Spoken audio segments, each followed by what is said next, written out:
In today's video, we're gonna create this augmented reality VFX inside After Effects. So let's get started. Alright, so here I am in After Effects. Let's drag and drop this footage inside the new comp icon here. By the way, you can grab the project file from my Patreon page by becoming a paid member, and I'm also running some discounts, so go check that out. Link in the description and in the comments below. Alright, so let's go ahead and track this camera, the passport first. And before proceeding, make sure you are at the full resolution. And let's go and click this track motion. Okay, so what we're going to do now is we're going to track this passport.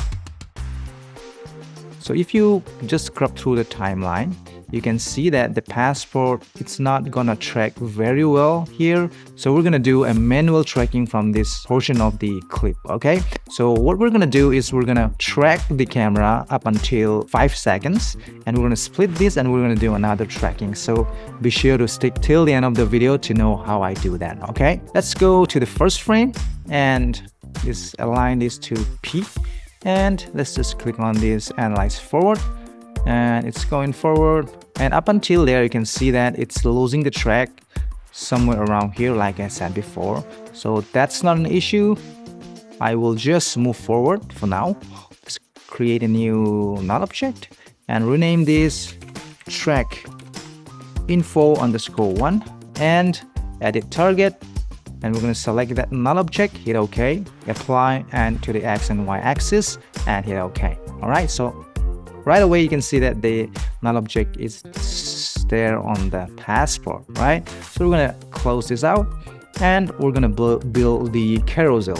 Okay, so I've already made a tutorial on carousel, but this time it's slightly different. So let's go ahead and create a new composition. Make sure you are in a vertical resolution. I can just rename this video_1, and let's make this a little bit longer than the original clip. Let's make it a 10 seconds long, hit OK. Let's just select this rectangle tool, double click on it to create a shape, and what I'm gonna do is scale this down to 90, and I'm gonna disable the stroke and enable the fill, and let's just go and rename this mask. Okay, let's go and collapse this. Let's go to rectangle path, roundness to 150, so that you have a rounded corners here. You can even extend this however you want. You can go 200. Let's stick with 200 for now, and I'm gonna duplicate this, rename this stroke, and I'm going to disable the fill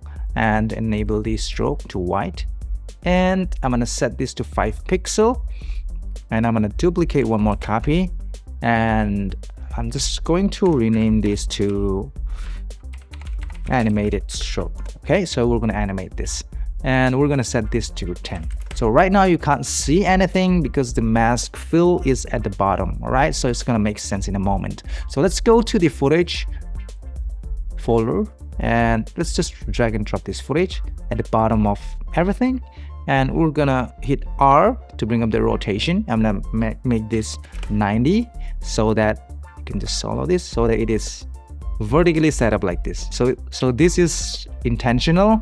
I'm going to rotate it everything when I build a carousel, so make sure to stick till the end like I said before. All right, so let's go and mask this to the mask here.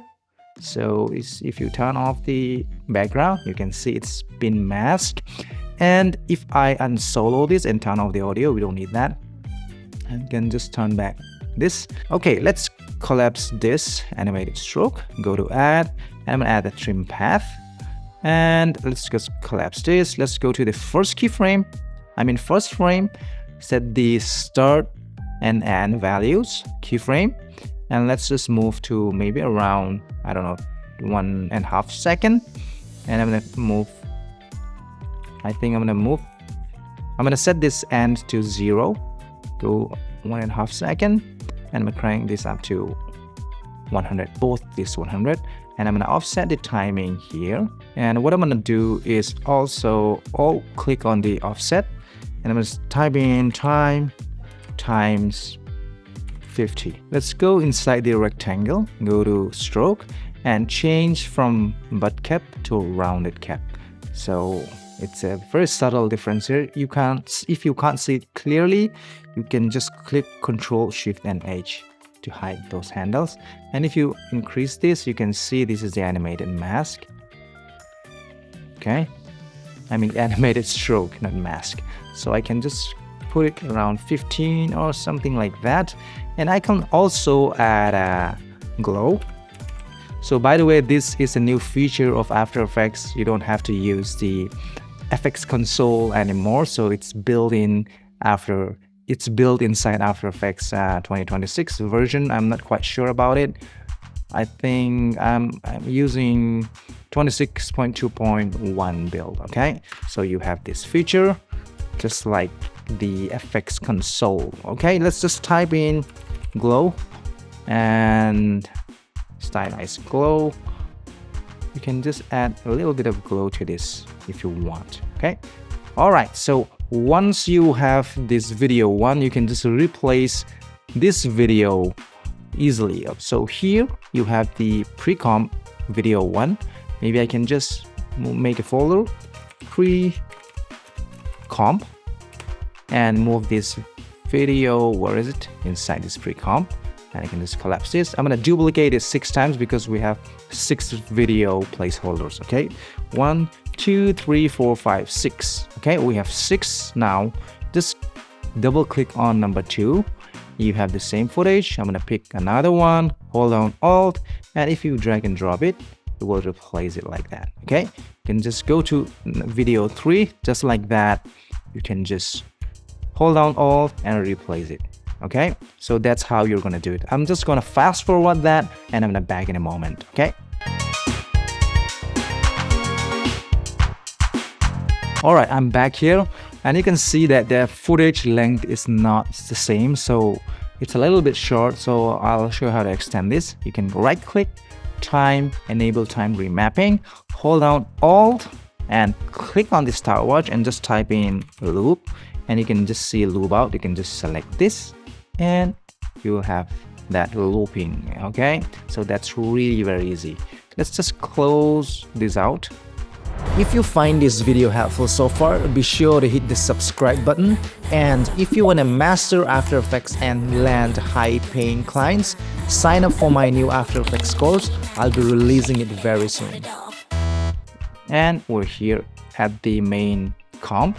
And what I'm going to do is I'm going to import all the video that we have just created there. Just zoom out.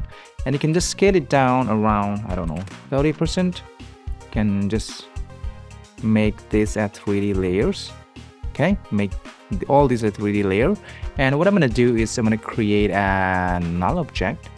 And I can just rename this controller. Okay, make this at 3D as well. I'm going to hit P and I'm going to offset the Z position to 400. Okay, so let's bring up the calculator right now. Let's just do the math again. Okay, so here's the calculator.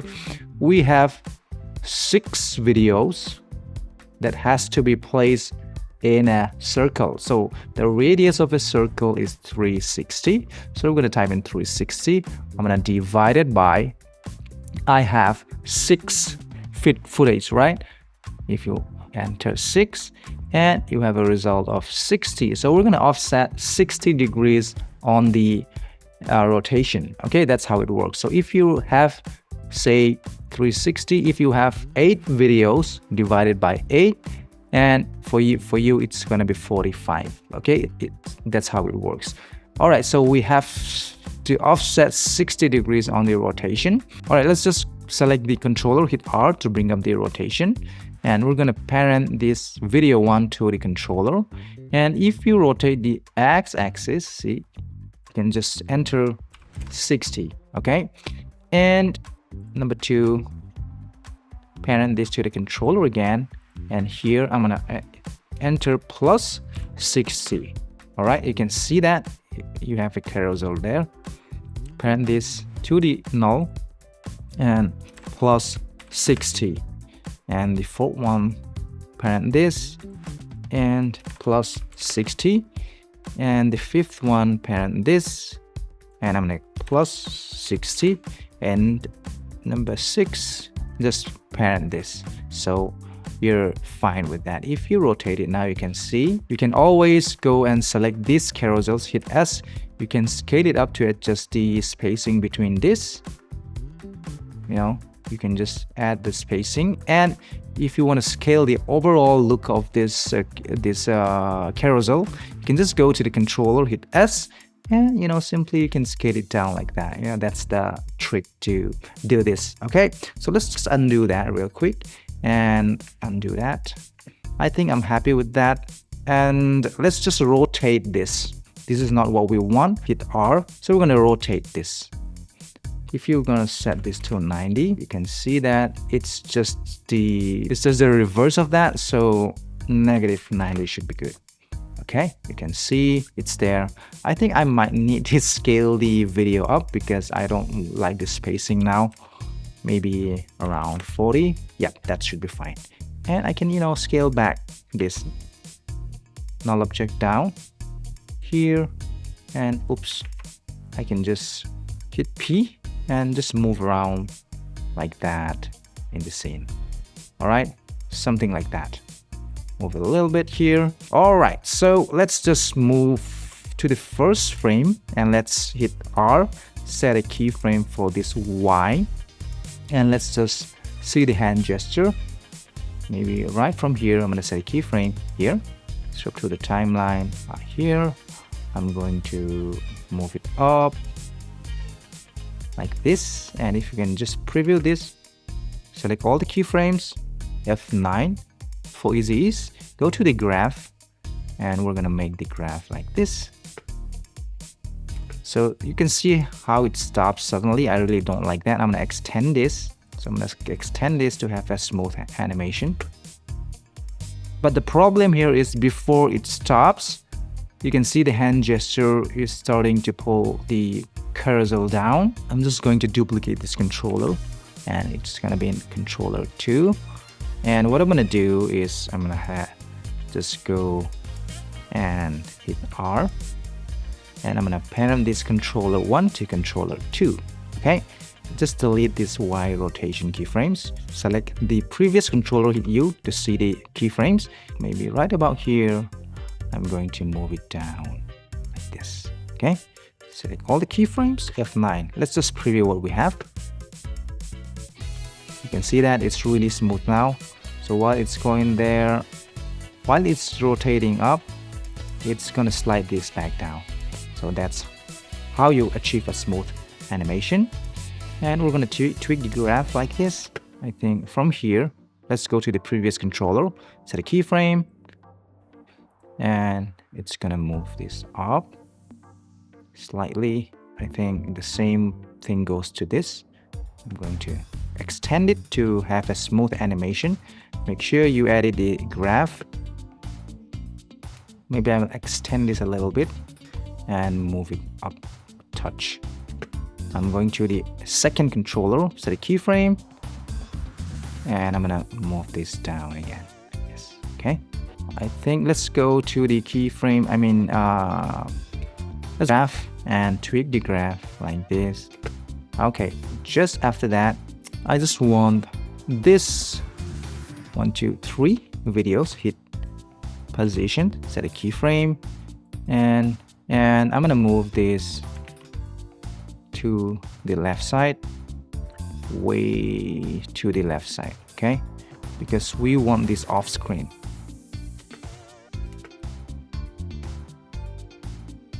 Select all the keyframes, F9. Okay, so I'm gonna select the other video, which is number 4, 5, 6. Hit P. I'm gonna do the same and go to this keyframe, and this time I'm going to do the right side. Okay, way to the right side.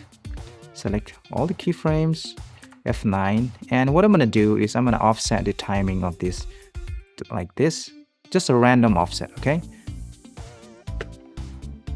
Okay, that's really nice. And let's just go to the controller, hit U to bring up the keyframes.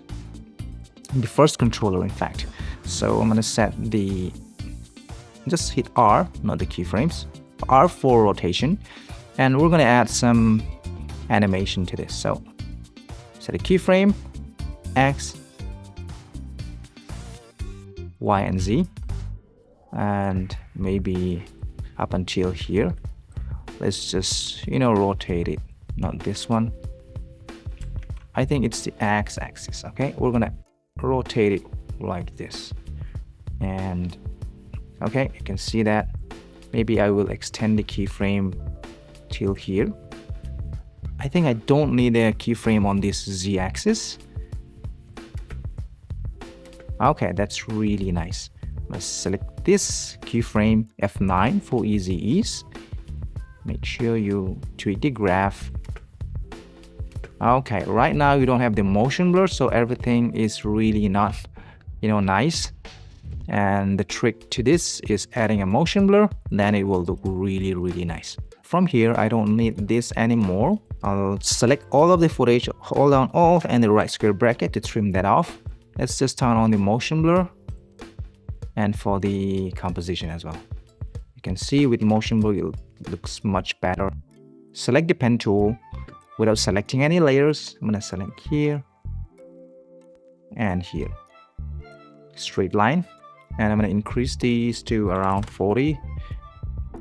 Let's just go down, contents, shape, and stroke.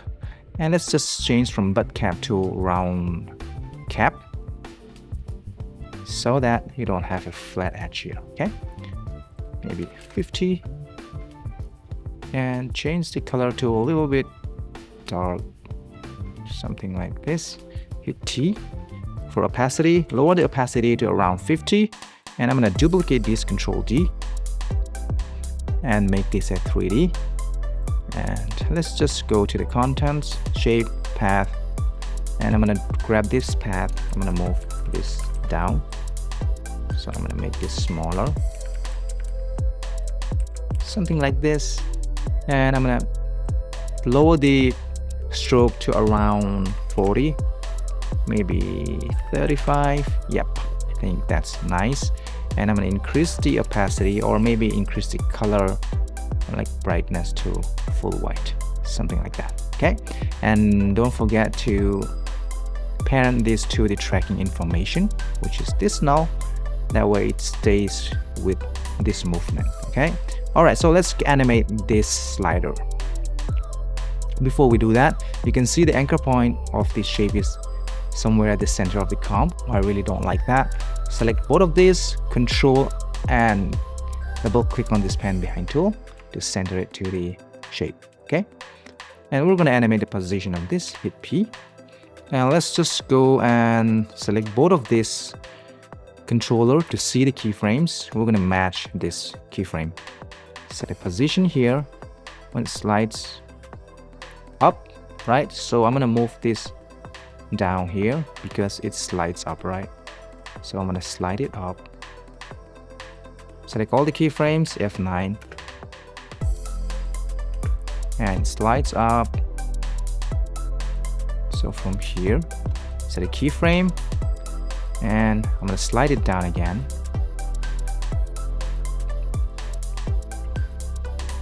So from here, I'm gonna set a keyframe. I'm gonna slide it up again. Simple as that.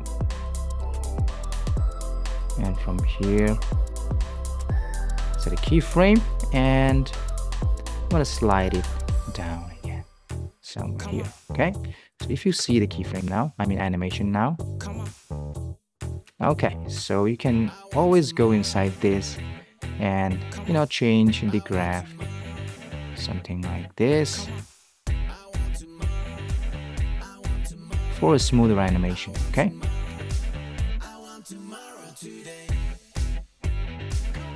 so if you want, after this you can just move this one up for a very smooth animation.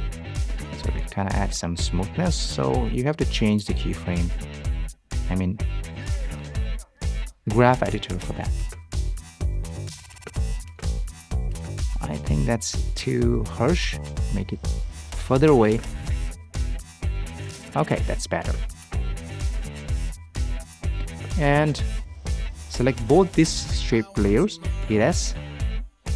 So once you hit that button, I'm going to add a scale keyframe, and we're going to scale it down to 0. Select both these keyframes, F9 for easy ease.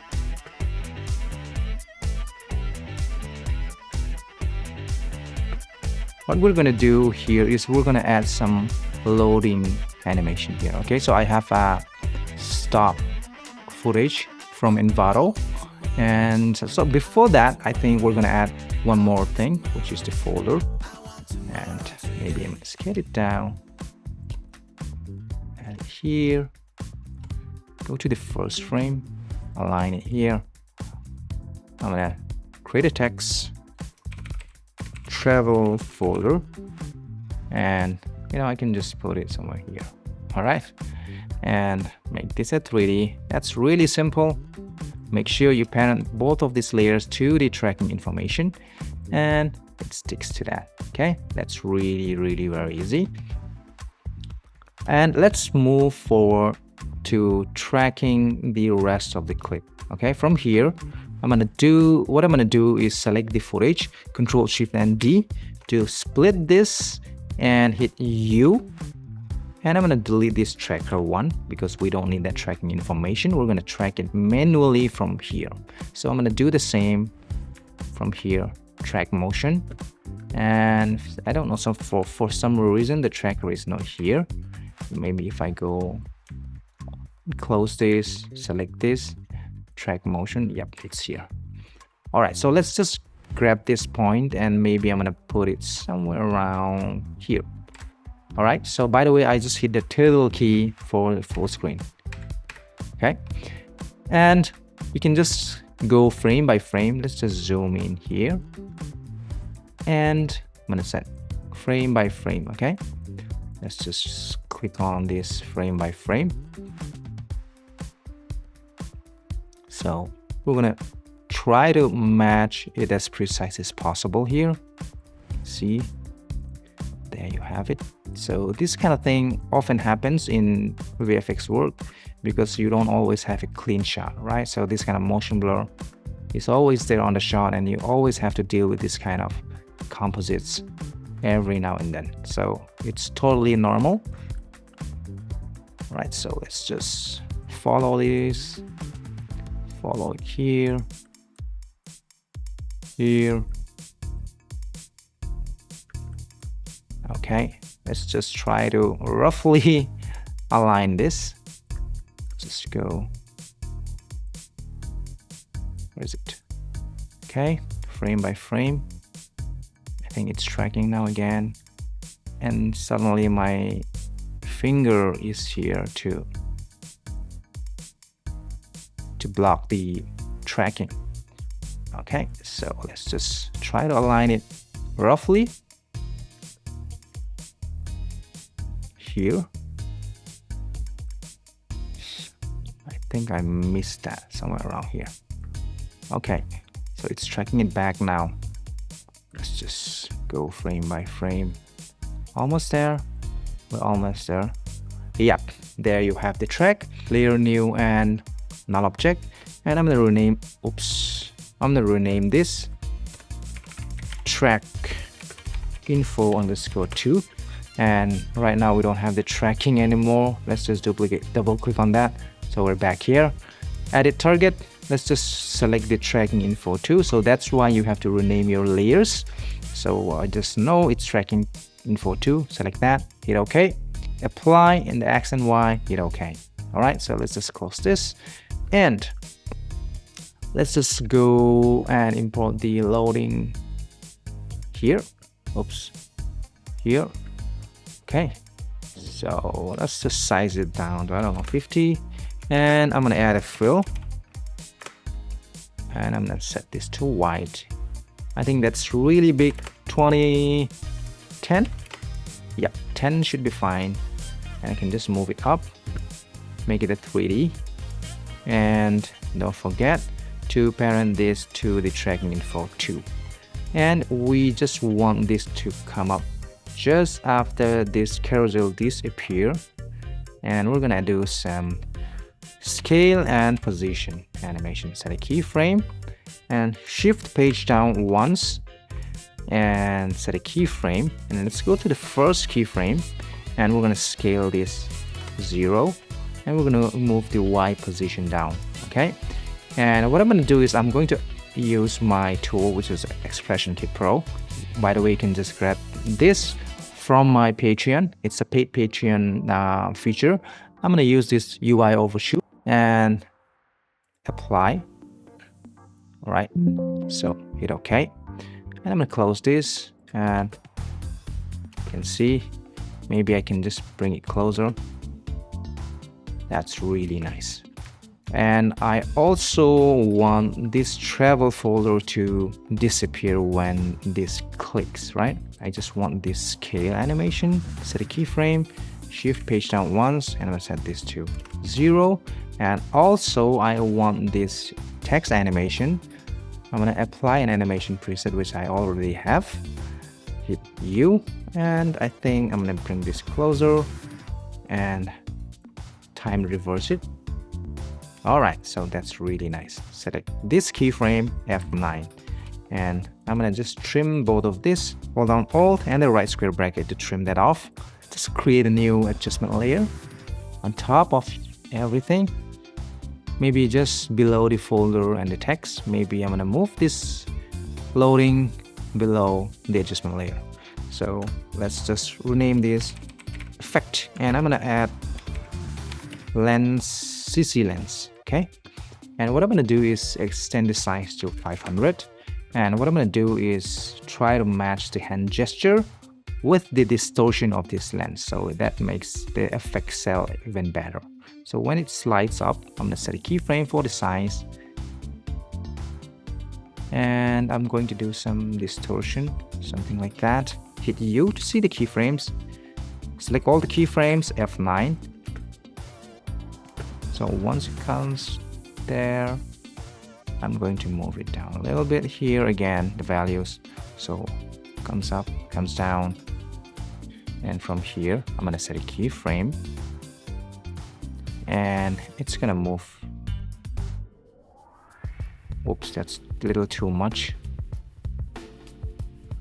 I think I'm gonna move this back to around 300, and just gonna copy this and paste it here. So it's coming down again, and from here I'm gonna set a keyframe, move few frames. Look at the hand gesture. So when it swipes up, I'm gonna decrease the value for some distortion. Maybe I can just lower this a little bit, and it's gonna go to 500 here. So it's just a random distortion, nothing fancy here. So from here, I think this is the last slide. I'm gonna set a keyframe, and I'm gonna do some really distorted look like that. And V, Control V to paste it. I think that's a little too close. It's really nice. Okay, so that's how you create this kind of effect. I hope you learned something from this tutorial. Make sure to check out my Patreon. Lots of cool stuff for my Patreon members. Be sure to check that out. The links will be there in the description down below. Thanks a lot for watching, and I will see you in my next video. Take care.